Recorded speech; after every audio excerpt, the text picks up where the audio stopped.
আল্লাহ তাআলার মেহেরবানি জামিয়ার সালানা জলসা চলতেছে। বহুত উলামায়ে কেরাম এখানে আসছেন, আরো সামনে আসতেছেন।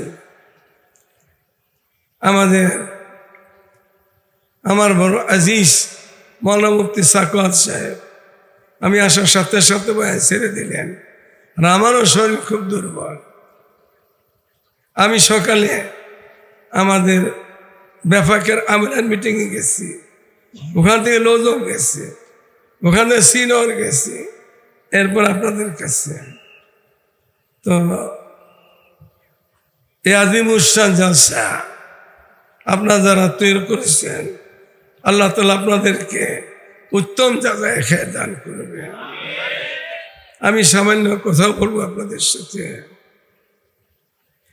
আল্লাহ তাআলা আমাকে হেদায়েত দেয়, আপনাদেরকে দেয়। হেদায়েত কি জিনিস? হেদায়েত এমন একটা দৌলত, এটা যদি কেউ পাইয়া যায়, কোনো বাড়িতে এসে যায়, কোনো মহল্লায় এসে যায়, কোনো দেশে এসে যায়, ওই দেশ দুনিয়া থাকতেই বেহেশতের নমুনা হয়ে যাবে। যেই হেদায়েতের জন্য সমস্ত আম্বিয়া আলাইহিস সালাতু ওয়াস সালাম আল্লাহ তাআলার কাছে দোয়া করছেন, ইহদিনাস সিরাতাল মুস্তাকিম, সোজা পথ আমাদের দেখাও, সোজা পথ আমাদের রাখো, গায়রিল মাগদুবি আলাইহিম ওয়ালাদ-দাল্লিন। গোমরাহদের কাছে নিয়ে ইহুদ নাসারা, আল্লাহর গজব যাদের পরে গোমরাহ যারা, ওদের কাছে যেন না যায়। দৌলতে হেদায়েতের জন্য কতক্ষণ তালাশ করব, কত কাল তালাশ করব। মোরা ইয়া বাম জস্তজুয়ে নিকুনম হাসলায়েত ইয়া নায়ায়েত আরজুয়ে নিকুনম। আরে রুমি বলেন, কতকাল হেদায়েত তালাশ করব, কতকাল পীরের খালকাতে ওজিফা পড়তে থাকবো, কতকাল জিহাদ করতে থাকবো, কতকাল পড়বো, কতকাল অজস্রিত করব, কত চিল্লা দিব, কত হজ করব, কত দান করব, কত কোনো সীমারেখা নাই।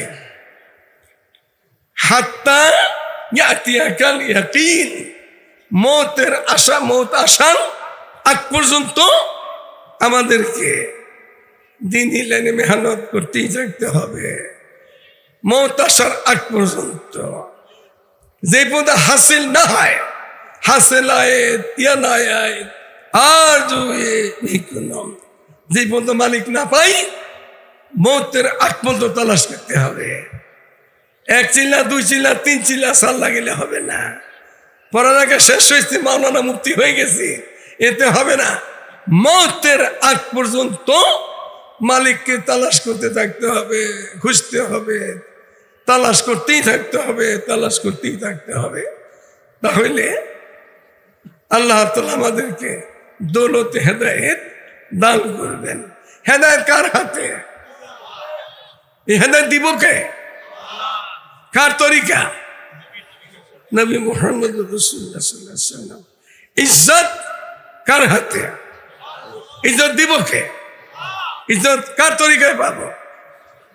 নবী রাসূলের তরিকা। ইজ্জত আল্লাহর জন্য খাস, ওয়ালিল্লাহিল ইজ্জত ওয়ালি রাসূলিহি, নবী রাসূলদের জন্য খাস। আর ইজ্জত আজকে জামিয়া যারা কত লোক আসছেন, হিসাব কিতাব করলে সে পাওয়া যাবে। হাজার হাজার লোকের আজিমুশান মাজমা। ইজ্জত হইল ওয়ালিল মুমিনিন, মুমিনদের জন্য। আমরা প্রায় তো মুমিন, মুসলমান। ঈমান আমল পরিবেশ পেলে বাড়তে থাকে। ক্বালা রাসূলুল্লাহ সাল্লাল্লাহু আলাইহি ওয়াসাল্লাম, আল ঈমানু ইয়াজদাদ ওয়া ইয়ানকুস। ঈমান বাড়ে, ঈমান কমেও যায়। নদীর পানি মতন, নদী তো লগেই আমাদের দলের শরীর। জোয়ার আসলে পানি বেড়ে যায়, ভাটায় পানি কমে যায়। সাইয়্যিদুল আইয়াম শুক্রবার, সপ্তাহ যা করি, জুমার মসজিদে আসলে ইমাম খতিব সাহেবের বয়ান শুনলে দিল নরম হয়, ইমান বাড়তে থাকে। রমজান শরীফ আসলে পুরো মাস সামনে আসতে তৈরি, ইমান বাড়তে থাকে। মসজিদে আসলে ইমান আমল বাড়তে থাকে। এজন্য ইমানি পরিবেশ তৈরি করতে হবে আমাদেরকে, ইমানি মাহল, ইমানি সোসাইটি তৈরি করতে হবে, ইমান বাড়তে থাকবে। আমি আপনাদেরকে প্রিয় নবীর আদরের সাহাবী আবু যর গফারি জাহিদুল উম্মতের মধ্যে সবচেয়ে বেশি পরহেজগার ছিলেন। সবাই পরহেজগার সাহাবায়ে কেরাম রাদিয়াল্লাহু আনহুম ওয়া রাদু আনহু। আল্লাহ তাআলা যাতে রাজি হয়ে গেছে গা, তারা রাজি হয়ে গেছে গা। সবাই পরহেজগার, সবাই আদিল। হুজুর সাল্লাল্লাহু আলাইহি ওয়াসাল্লাম করছেন, আসহাবী কুল্লুহুম আদুল বিআইয়িহিম ইক্তাদাইতুহুম ইক্তাদাইতুহুম। আমার সাহাবী আকাশের নক্ষত্র নেয়, যাকে অনুসরণ করবে তার থেকে হেদায়েত পাবে। সাহাবায়ে কেরাম সবাই আদিল নেয়। মাজমাতে একদিন হুজুর সাল্লাল্লাহু আলাইহি ওয়াসাল্লাম সাহাবায়ে কেরামের সামনে কিছু নসিহত করতেছিলেন। আমার উম্মতের মধ্যে ফকিহুল উম্মত আর মুফতি সাকাত রাজি, মুফতি মুজাহিদিল্লাহ, বড় মুফতি আমিনী রহমতুল্লাহ আলাইহি, মুফতি লালবাইয়ের বড় মুফতি ছিল মুফতি আব্দুল মুঈন সাহেব, মুফতি আজম রহমতুল্লাহ ফয়জুল্লাহ সাহেব, মুফতি দারুন খারেবাদী সাহেব, মুফতি। বর্তমান দিনে হাজারো মুফতি আছে। হুজুর সাল্লাল্লাহু আলাইহি ওয়াসাল্লাম এক পর্যায়ে বলতেছিলেন, আমার উম্মতের মধ্যে একজন লোক ফকিহুল উম্মত, বড় মুফতি সাহেব বলতেছিলেন। তাকে দেখাই দিচ্ছেন আব্দুল্লাহ ইবনে মাসউদ রাদিয়াল্লাহু তাআলা আনহু। এরপরে আরেকজনকে বলছেন হুজুর সাল্লাল্লাহু আলাইহি ওয়াসাল্লাম, আমার উম্মতের মধ্যে বড় মুফাসসির, রাইসুল মুফাসসিরিন, তিনি হলেন আব্দুল্লাহ ইবনে আব্বাস রাদিয়াল্লাহু আনহুমা। আরেকজনকে বলতেছিলেন, উম্মতের মধ্যে বড় আমানতদার। আসহাবে রাসূল সাল্লাল্লাহু আলাইহি ওয়াসাল্লাম সবাই আমানতদার, তো তার মধ্যে একজনকে বলতেছিলেন বড় আমানতদার, তিনি ছিলেন আব্দুল্লাহ ইবনে রাওয়াহা রাদিয়াল্লাহু আনহু। আরেকজনকে বলতেছিলেন, আমার উম্মতের মধ্যে বহুত বেশি পরহেজগার, উম্মতের মধ্যে পরহেজগার। তার নাম নিছেন আবু যর গফারি রাদিয়াল্লাহু আনহু, রাইসুল মুফাসসিরিন, মুফতি আজম, বড় মুফতি, বড় আমানতদার। ইনাদেরকে ওয়াজ করে নাই। সেদিন যাকে ফতোয়া দিলেন পবিত্র মুবারক জবান দিয়া, প্রিয় নবীর জবান দিয়ে ফতোয়া দিলেন, বড় পরহেজগার, ওনাকে দুটা ওয়াজ করছে সেদিন। সেই ওয়াজটা আমি আপনাদের নকল করে শুনাইতেছি। জাদ্দিদিস সাফিনাতা ইয়া আবা যর ফাইনাল বাহরা আমিক। ইয়া আবু যর, তোর নৌকা নতুন করো, নৌকা নতুন করো। কোন নৌকা এইটা? উপার যাইবার লিগে এই দলেশ্বরীর নৌকা, যমুনার নৌকা, পদ্মার নৌকা, কোন নৌকা? জাদ্দিদিস সাফিনাতা ইয়া আবা যর, আবু যর নৌকা নতুন করো। ইমানা বলেন নৌকা নতুন করো। সাহাবায়ে কেরাম, আসহাবে রাসূল সাল্লাল্লাহু আলাইহি ওয়াসাল্লাম, সারা দুনিয়ার অলি, আব্দাল, গৌস, কুতুব, পীর, দরবেশ, মুফতি, মুহাদ্দিস এক পাল্লায় দিলে একজন সাহাবীর সমান হবে না।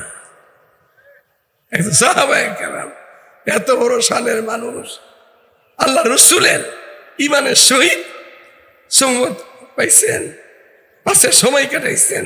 সাহাবায়ে কেরামের শান এত বড়, এত উঁচু, তারপরও বলে নৌকা নতুন করো। এবার বলে নৌকা কেন? নদী বড় গভীর। নদী যদি গভীর হয় পানি বেশি হয়, আর পানি বেশি হইলে ভয় বেশি। নদী ভাঙ্গা, নৌকা ভাঙ্গা হইলে এটা বিপদ হয়ে যায়। এই জন্য আমাদের ইমান আমলের নৌকা, আল ইমান ইয়াজদাদ ওয়া ইয়ানকুস, ইমান বাড়ে কমে, পরিবেশ ভালো পাইলে বাড়তে থাকে, গান্দা হইলে কমতে থাকে। আমাদের একটা সোসাইটি, একটা মাহল, একটা পরিবেশ তৈরি করতে পারি, এবং আরো বাড়তে থাকবে। আর একটা ওয়াজ করছেন প্রিয় নবী আদর সাহাবিকেন খুঁজি জাদাম কামিলা তানিয়া আবাজার ফাইনা সাফারা বঈদ। আবু যর, তোমার সফর বড় লম্বা, বহুত বড় দূরের সফর। যারা হাজার হাজার বছর আগে কবরে চলে গেছে গা, কবরেই তো তারা আছে, কবর দেশেই তারা আছে, কত লম্বা সফরে তারা আছে। আমরা যাব, কতকাল থাকবো? জাগ না হয় জাগলো আফলাকে সায়ে তলে হাসতুম সোয়া করোগি খাকে সায়ে তলে। আল্লাহর আরেফ খাস বন্ধু বলছেন, জাগো, একটু জাগো, উঠো, একটু জাগো। কত ঘুমাইবা কবরে যাইয়া? উঠতে চাইলে উঠতে পারবে না। এখন আসমানের সায়ের তলে একটু জাগো, একটু জাগো, উঠো, জাগো। জাগ না হয় জাগলো আফলাকে সায়ে তলে হাসতুম সোয়া। হাসরের ময়দান পর্যন্ত শুয়ে থাকবো কবরের মধ্যে। সে কবরের কথা কিছু মনে আসে আমাদের কাছে? আমরা ভুলে গেছি কবরকে। আমরা কবর ভুলে যাওয়া। খেলাফতের আসে সেদিনা ওসমান বিন নুরাইন, ওসমান যখন কবর দেখতো চোখের পানি দিয়া দাড়ি বিস্ত, বুক বিস্ত। কবর দেখলেই দাড়ি ভিজে যেত চোখের পানি দিয়া। জিজ্ঞাসা করছে যে আপনি কবর দেখলে এত কেন? বলছে দেখো, প্রথম ঘাটি হলো কবর। এখানে যদি ধরা পড়ে যায় আর উপায় নেই কোনো। আর এখানের থেকে বাঁচতে পারলে সবখানে বাঁচাই দিবে। কবর দেখলে এত কানতেন। কবর, কবর কি জিনিস?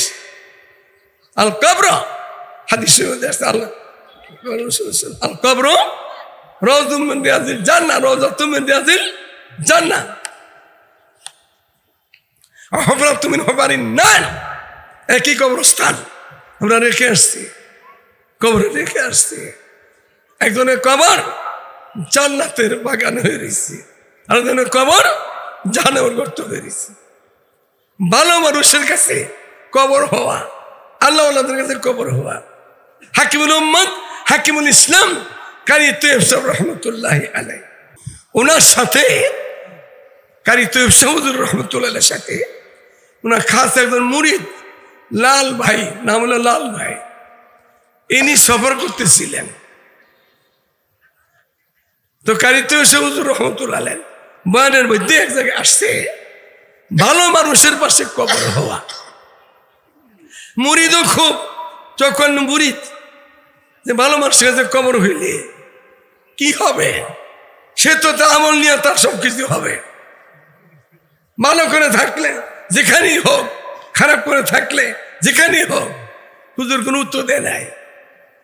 যখন সফরের সীমানা শেষ হয়ে গেছে, যেখানে মঞ্জিল সেখানে উঠে গেছে, এলাকার লোকেরা হুজুরকে পাংখাটা বাতাস করতেছে।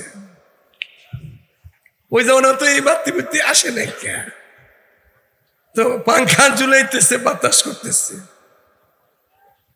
লাল ভাইকে বলতেছে, লাল ভাই তোমার গায়ে কিছু বাতাস লাগেনি? কিছু লাগে তোমার গায়ের মধ্যে? বাতাস তো তোমারে করে না, বাতাস করতেছে আমি তৈয়ে বেরে। বলতেছেন আমাকে বাতাস করতেছে, আর তুমি আমার পাশে আছো, তোমার গায়ে বাতাস লাগতেছে। তুমি যে বলছিলাম ভালো লোকের কাছে কবর দিলে কি লাভ? এই লাভ, ভালো লোকের কাছে কবর দিলে ভালো মানুষটা যে আরামে আছে, ওই লোকটা আরামে থাকছে। রহমতুল্লাহ তার মুরিদকে সুন্দরভাবে বুঝিয়ে দিছে। এ আল্লাহর বান্দারা, এত মানুষ আজকে পর্যন্ত এই মাসটা তো মোটামুটি যে কয় বছর হয়েছে, এত মানুষ কোন সময় মাহফিলে আসেন নাই। আল্লাহ তাআলা নিয়ে আসছে, আগামী দিনও মাহফিল হতে থাকবে। মাহফিলের ভিতরে যেন বেদাতের নমুনা না আসে, সুন্নত পদ্ধতির মাহফিল হয়। এই আমাদের হাজী সাহেব মোহাম্মদ আলী সাহেব, উনি এগুলা বুঝবে না। মেমোরা শালি এগুলা খুব ভালো বুঝে, আলেমদের পাশে সবসময় থাকে। এই জন্য শালি ডাকায় নিয়েছি গেটে মধ্যে আনি, সাবধান করে দিচ্ছি। এক মহিলা আমাদের এই থানারই 10 লক্ষ টাকা দিবে মধুপুর মাহফিলের দাওয়াত নিচ্ছি, শেষ দিকার পাশে 10 লাখ টাকা দিবে। যে দেখিছি রংমহলে সাজাইছে, যার বাতি ওই বাতি, এই বাতি বাতি বুঝতে এমন সাজাইছে। আমি আর ভিতর ঢুকবো না, জোর করে ঢুকেছে। আগে বাতি বন্ধ করো, এই বেদাত বন্ধ করো, অপচয় বন্ধ করো, ইন্নাল মুবাসসিরিনা কানু ইখওয়ানা শায়াতিন বন্ধ করো। এক বিয়েতে দাওয়াত দিছিল আমাদের এই থানার মধ্যে, 4 কোটি টাকার উপরে বাতি জ্বালাইছে। আমি তারে বলার সুযোগ পাই নাই, কিছু মোল্লা মুন্সি গেছিল, তার রংমহল দেখা মধুপুর চলে গেছি। তো ওই লোক মহিলা 10 লক্ষ টাকা দিতে চাইছে মধুপুর, 10 কোটি দিল নিব না। ও কেন এরকম অবস্থা শয়তানি করছে, এই বেদাত করছে কেন, রংমহল কেন বানাইছে? দিনী মাহফিল, দিনী মাহফিল আমাদের বড়রা কুতুবুল আলম হাফিজ হুজুর রহমতুল্লাহ আলাইহি শেষ জমানাতে কে বা কাহারা করছে, কামরূপীশ্বরে নুরিয়াতে, ওই যে নারকেল গাছ আছে নুরিয়াতে, বহুত নারকেল গাছ, নারকেল গাছের গোড়ার মধ্যে 3-4 হাত পড়বো না চুন দেয় করছে, চুন দিয়ে সাদা করছে। হারদুর হযরত রহমতুল্লাহ আলাইহি হাফিজুর রহমতুল্লাহ পীর ভাই, এই দেশে কেউ ওনারা চিন্তা জানতো না, কেউ চিন্তা জানতো না। সর্বপ্রথম বাংলাদেশে কুতুবুল আলম হযরত হাফিজ হুজুর রহমতুল্লাহ, হাকিম আখতার সাহেব রহমতুল্লাহ আলাইহি, হারদুর হযরত রহমতুল্লাহ আলাইহি দুজনকে দাওয়াত দেয় না নড়িয়াতে রাখছেন। কত বড় মনের মানুষ ছিল হাফিজ হুজুর রহমতুল্লাহ আলাইহি। তোমরা আমার দেশে আসো, আমি বুড়ো হয়ে গেছে, আমার কাছে সারা দেশের লোক আসে, সময় দিতে পারি না। হাফিজ হুজুর বলছেন সারা দেশের লোক আসে, আমি সময় দিতে পারি না, তারা কষ্ট পায়, আমি কষ্ট করে যাইতেও পারি না। তোমরা দুইজনই আমার দেশে আসো, লালবাগ থাকবা, আমার নুরিয়াতে থাকবা, তোমরা 1 মাস সফর করো দাওয়াতুল হকের নাম দিয়ে। এই দাওয়াতুল হক যেটা হযরত হাফিজ হুজুর রহমতুল্লাহ আলাইহি নিজের হাতের বানানো পাকিস্তান থেকে বাংলাদেশ পর্যন্ত, এখন তো কত কিছু হয়েছে, কিন্তু হাফিজ হুজুর রহমতুল্লাহ দাওয়াতেই এই দাওয়াত দিছিল মক্কা শরীফে, ভাবে উম্মে হানিতে। হুজুর একটা জায়গা আছে, খাম আছে 2টা, ওখানে একটু আরাম করতেন জোহরের পরে, আরাম করতেছে এমন সময় আমি তেলাওয়াত করতেছিলাম উম্মে হানিতে, বাবে উম্মে হানিতে 2 জন শাহী মানুষ বাবুল ওমরার দিক থেকে আসলো, আয়সা জিজ্ঞাসা করতেছে হাফিজ হুজুরকে দাঁড়ায়, হাফিজ হুজুরকে দাঁড়ায়, দেখাই দিল একটু আরাম করতেছে, ওনার বসে পড়ল। আমি ওনাদেরকে আর দেখি নাই, সেদিন প্রথম দেখি, বসা পড়ল। যতক্ষণ হাফিজ হুজুর ঘুমের মধ্যে, অতক্ষণ তা বসে দিচ্ছে। হুজুরের ঘুম তো সময় মধ্যে ভেঙে যাবে, হুজুর ঘুমের থেকে উঠছেন, আর দেখে যে তারা, আরে ভাই আপনার কবায়, আরে ভাই এই করাচির হযরত কি নাম জানি, করাচির হাকিম আখতার সাহেব, ভাই আখতার, হাকিম আখতার সাহেব কবায়, আরে 3 জনে যে কি শুরু হয়ে গেল, 3 জনেই 3000 লোকের মিলন মেলা বাইতুল্লাহ শরীফ এমন শুরু হইলো। তখন হাফিজ হুজুর রহমতুল্লাহ আলাইহি ইনাদেরকে দাওয়াত দিচ্ছেন। আজকাল পীরেরা এগুলি করে না, আজকাল বড়রা এগুলি করে না।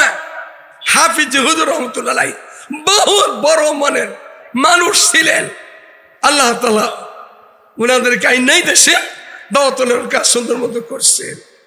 কেমন ছিল আমাদের আকাবেররা, মধুর মাদ্রাসা যখন শুরু হয়, হাফিজ হুজুর রহমতুল্লাহ আলাইহি নিজ হাতে কোদাল দিয়া মাটি কাটতে রাখছেন, মাথায় করে এক কোরআন নিয়ে। আমি তখন শেখ সাহেব মাত্র দেশ স্বাধীন হয়েছে বাংলাদেশ। শেখ মুজিবুর রহমানের ছবি দেওয়া 10 টাকার নোট। আমি হাফিজ হুজুরকে 100 টাকা দিয়েছিলাম। 10 টাকার নোট, 10টা নোট 100 টাকা। নৌকা দিয়ে আনছি, নৌকা দিয়া হুজুরের হাতে যখন টাকা দিছি, হুজুরকে যখন ওপার নিয়ে দিয়ে আসবো, চরে নিয়ে ওখান থেকে নিয়ে যাবে, হুজুর টাকা গণলো, গয়না বলতেছে কি টাকা তো 100 টাকা, 10টা নোট, এত টাকা কেন দিস? হুজুর বললেন এত টাকা দিছে কেন? গয়না 50 টাকা আমার মধুপুর হালিমা মাদ্রাসা দিয়ে গেল, হুজুর দান করে গেল 50 টাকা, শুধু 50 টাকা দিলেন। এই মুরব্বী কি পাবো আমরা দুনিয়াতে? খুঁজে পাবো? আমাদের হুজুর একজন মুরিদ, আমাদের বিক্রমপুরের বিলাল ভাই, একসাথ শুয়ে রয়েছে ওই বাবু মারিতে, উনি বসে রয়েছে, হুজুর আরাম করতেছেন ঘুমের ভিতরে। হুজুর যারা দেখছেন তারা দেখছেন, হুজুর ঠোঁট সবসময় হরকত করতো, লড়তে থাকতো, আল্লাহ আল্লাহ লড়তে থাকতো। এখন বিলাল ভাই আমাকে বলতেছিল জামালপুর মাদ্রাসা, পুরানটা অনেক জামালপুর মাদ্রাসা, ওখানে ওনাদের বাড়ি, বাংলাদেশ ব্যাংকের বড় অফিসার ছিল বিলাল ভাই। আমি বলতেছিল হুজুর, আমি কি মনে চাইতেছিল হুজুর ঠোঁটটা একটু ধরে বানাই, আমার ডর লাগলো আল্লাহর ঘরের সামনে। আর হুজুর ঘুমের পরেও ঠোঁট হরকত করতে, লড়াচড়া করতেছে।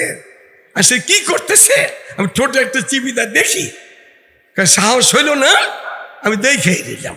হাফিজ হুজুর রহমতুল্লাহ আলাই মধুর মাসার প্রথম ভিত্তি রেখে গেছেন, আমাদের সৈয়দুল মাদ্রাসা পীরজি হুজুর রহমতুল্লাহ আলাই প্রথম ভিত্তি রেখে গেছেন। আমাদের উলামা রহমতুল্লাহ আলাই, আওলাদ রসুল সৈয়দ আসাদ মদনী রহমতুল্লাহ আলাই, বাংলাদেশের, পাকিস্তানের, হিন্দুস্তানের যত বড় বড় উলামায়ে কেরাম আছে, আল্লাহ তাআলা মধুর সব বহু উলামায়ের কাছে তৌফিক দিয়েছে। আমি বলবো শালিকে, আমাদের হাজী সাহেবকে প্রতি বছর নয়, মাসে মাসে যেখান থেকে সুযোগ হয়, নাহলে হাত আমাদের মুফতি সাহেব তো মানুষের মোতাবেন, মুফতি সাহেবকে বলতেছে আহলে হক বুজুর্গানের দিনকে আইনা ছাত্রদেরকে যেন ওসিয়ত শোনানো, কিছু ওসিয়ত শোনানো। আজকে আমরা মাদ্রাসার ভিতরে ওস্তাদ এই কি মোবাইল যদি কয়টা চিনি বুঝি না, টাচ মোবাইল, টাচ করলে বলে এটা খোলে, আমি টাচও করতে যাই না, কিছু করতে যাই না। এই মোবাইলে খাই পাইলেন আমাদেরকে, এই মোবাইলে শেষ করে ভালাইলো। কত সংসার যে খাইছে, স্বামী থুইয়া আরেকজন মেয়ের লোকের জায়গা, কত কিছু করছে মোবাইলে। আমাদের একজন বুজুর্গ আসে আফ্রিকা থেকে, হযরত মৌলানা ইব্রাহিম আফ্রিকা, উনি আমাদের সাইনবোর্ড মাদ্রাসায় 1 ঘন্টা মোবাইলের কবাহাত ব্যান করছিলেন। মোবাইলে শেষ করে ভালো, মোবাইলে জানো নেই, মোবাইলে তো ইমান নেই, জানো নেই জায়গা, এরকম অবস্থা চলতেছে। আল্লাহ আমাদেরকে, ছাত্রদেরকে কি বলবো, বহুত মাদ্রাসায় উস্তাদেরও মোবাইল দর্শন এসে গেছে গা, বন্ধ করে মোবাইল পড়ে। এই উস্তাদের কাছে যদি বুখারী শরীফ পড়ে, বুখারী শরীফ আইব না, বুখার আইব, বুখার মানে জ্বর উঠবো। কিসের জ্বর? বেদাতের জ্বর, শিরকের জ্বর, অন্য কিছু ধোঁকাবাজি করবে। আল্লাহ তাআলা যেন এই মাদ্রাসা, একটা মাদ্রাসা আগের থেকে ছিল, ওই এসপি সাহেব মারা যাওয়ার পরে ওনার জামাই, উনি আমাদের সাথে ভালো ব্যবহার জানতেন না। এরপরে দেশে গন্ডগোল হইল, এতাতিক লোকে অশান্তি তৈরি হইল। এক মোল্লা ওখানে এতাতিরা বলতো কি 100 বড় বড় মুফতি মুহাদ্দিস বড় আলেম, তার বরত্ব কত দেখাইছে। একটা ফাসেক পূজার খুনি ডাক্তার জহির, এই জহিরে বলতো আমাদের হুজুর 100 আলেমের থেকে বড়। তো ভালো কথা, আমরা মার কাছে গেছি শেষ দেখা, উনিও গেছেন, ডাক্তার জহিরও গেছে। সেদিন আবার আমার ফয়সাল বানাইছে। তাই বললাম মৌলানা সাহেব আসেন, সামনে আসেন, আজকে আপনি বয়ান করবেন, মন ভরে আমরা বয়ান শুনবো। আমরা এই মৌলবীরা স্টেজে নিতে পারলাম না, মিম্বরে নিতে পারলাম না, মাগরিবের বয়ান শুরু করছি, কোন খান থেকে পলাইছে আল্লাহ জানে। এই আব্দুল কুদ্দুসও বলাইছে, আর ওই ডাক্তার জহিরটা খুনি, এই খুনিও বলাইছে। এই খুনিদের হাতে মাদ্রাসাতে বহুকাল সুন্দর চলতেছিল। এখানকার মুরব্বীরা ওখানেই ছিলেন। আপনারা কিন্তু ওই খুনিদের থেকে আলোক হইয়া বড় প্রতিষ্ঠান, কত কোটি কোটি টাকা খরচ করতেছেন, আরো কত কোটি করবেন। আল্লাহ তাআলা যেন সুন্নতের ভিতরে থেকে সবকিছু করার তৌফিক দান করে, সুন্নতের খেলার জন্য কিছু না করে। আমি অসুস্থ, 2-3টা কথা বলবো আপনাদের সাথে। নবীর পরে নাসে, নবীর পরে বেদাত নতুন জিনিস, শরীয়তের মধ্যে বেদাত নতুন জিনিস। এগুলো হুজুরা বলবেন বেদাতে কি নাই? বেদাতে হারামে আরাম নাই, হারাম বন্দুকের নালে আরাম নাই, হারাম পিছনে গুলিতে আরাম নাই, হারাম শক্তিতে আরাম নাই, হারাম দলে আরাম নাই, হারাম পার্টিতে আরাম নাই, হারাম রেবে আরাম নাই, হারাম বর্ডার গার্ডে আরাম নাই, হারাম আর্মিতে আরাম নাই, হারাম পুলিশ বাহিনীর তো আরাম নাই। এখন এই যতগুলোর নাম নিলাম, এই সবগুলি বাহিনী পাহারা দিত কারে? হাসিনা বিবিরে পাহারা দিত না? সে তো দেশপ্রেমিক না, ইন্ডিয়া থেকে বাড়াই না তার পাহারা রাখতো, দেশের লোকদা পাহারা নিত না। তাহলে এই যে বেটি রে বাঁচাতে পারছে, এই হারামিরা বাঁচাতে পারছে? বাঁচাতে পারে নাই। কে ধরছে? এই বেটিরে কোনো অস্ত্র দিয়ে ধরছে, বন্দুক দিয়ে ধরছে? বেটিরে সুন্দর মতন আকাশে উড়ে পাঠাই দিছে এক দেশে, ওই দেশে এখন আনন্দে আছে। আনন্দে নাই, বেটি মরিয়া গেলে শান্তি পেয়েছি তো গা, যা হইতো আর কপালে, এখন আজাবে আছে। হ্যাঁ রে, আমি যখন করছি, আমি যখন করছি, আমি জুলামা একরামকে জেলে আপাতত রাখছি। এখন বেটি বুঝতেছে এই সমস্ত অসভ্য নারী বাংলার জমিনে এই কখনো ঠাই নেই। এই মজমাতে আওয়ামী লীগের লোক আছে, বহুত বিএনপির লোক আছে। যারা তোমরা অশান্তিতে রাখছিল দেশকে, তওবা করে ভালো হয়ে যাও, তওবা তোমরা খোলা আছে। আর হাসিনা হুসিনা নাম নিও না। এইসব করে তোমাদের আগামী 50 বছরও চেয়ার তো দূরে করে দেখলাম বছর ফিরিও পেয়ে না। তওবা করে ভালো হয়ে যাও, দেশের খেদমত করো বিনা।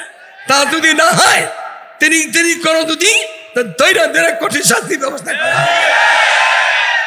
আর জমা শিবির এগুলি দাড়ি রাখে না, ছোট করে রাখে, বোঝা যায় এরা জমাত শিবিরের লোক। বেসরা ফকির গো চিপটা লইয়া বাইটা লইয়া থাকে, বোঝা যায় না? বেদাতি গো লাল সবুজ ব্যবহার করে, বোঝা যায়। কিন্তু এটা থেকে বোঝা মুশকিল। এটা থেকে আমাদের মতো পাগড়ি, আমাদের মতো টুপি দাড়ি সবকিছু এইখানে কত এটা দিতে আছে আল্লাহ জানে। আজকে শুনবার লেগে আইছে। আর বিশেষ করিয়া মধুপুরে কি কয়, এইটা শুনতে আইছি বেশি করিয়া। আরে আছে তো তোমার এটা চিনা মুশকিল, বুঝা মুশকিল আমাদের মতোই। কিন্তু দাওয়াত তাবলীগের ময়দানে মেহনত করে মানুষকে খুন করার কোনো আছে কোন?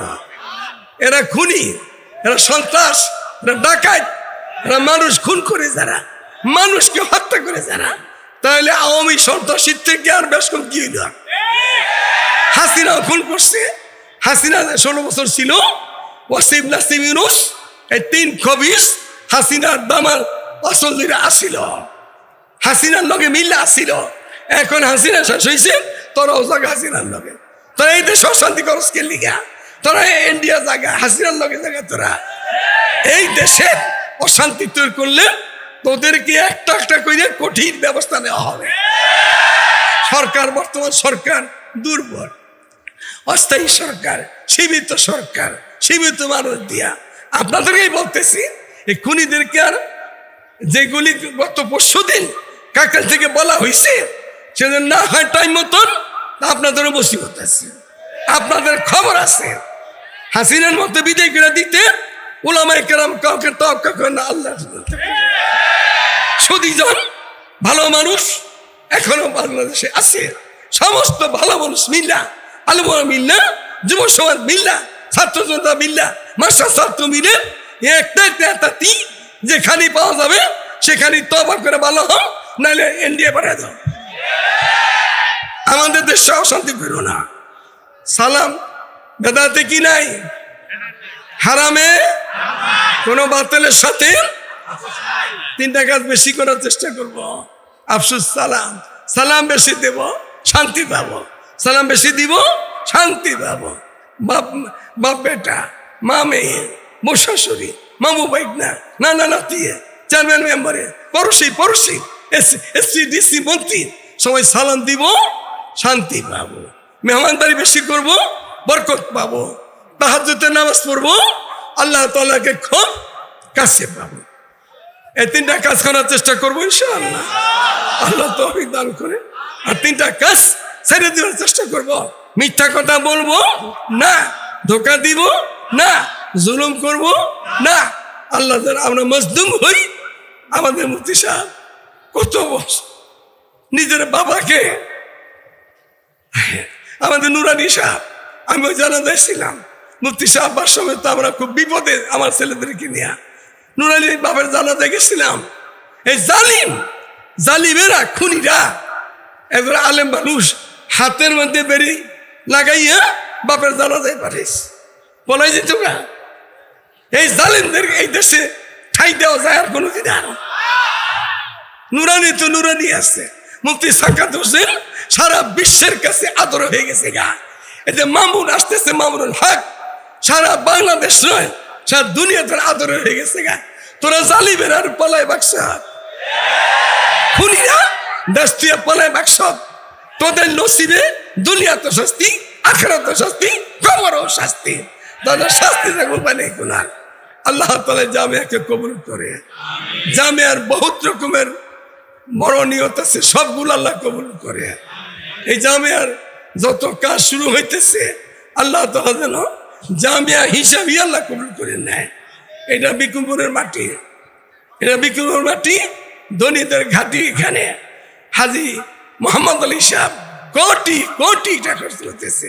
হাজী সাহেব মেম্বার শালী উনি নসরত করতেছে, জায়গা জমিন দিতেছে, আরো যারা দিতেছেন সকলের দান আল্লাহ তাআলা কবুল করে নেয়। এই মাটিতে যেন আহলুল্লাহদের কদম প্রত্যেক বছরই পড়তে থাকে। এখন আমি আসলেও অসুস্থ, সারাদিন সফর করতে করতে আপনাদের কাছে আমি এখন চলে যাব। আল্লাহ আমাদের কবুল করেন, আপনাদের সকলে মনের নেক আশা পূরণ করে দেয়। অসুস্থ আল্লাহ সুস্থতা দান করে। ইয়া আল্লাহ, এখানে ছাত্র শিক্ষক উস্তাদরা যেন সারা দুনিয়াতে দিনের দাওয়াত নিয়ে চলতে পারত তৌফিক দান করো।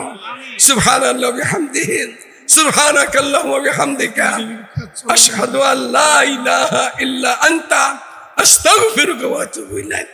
আমার মেম্বারও বললেন, হাজী সাহেব বলছেন, মোহাম্মদ ইসলাম বহুত বড় বিল্ডিং এর কাজ শুরু হয়ে গেছে। আল্লাহ তাআলা যেন সহজ করে দেয়, আল্লাহ তাআলা যেন সহজ করে দেয়। আসসালামু আলাইকুম ওয়া রাহমাতুল্লাহি ওয়া বারাকাতুহু।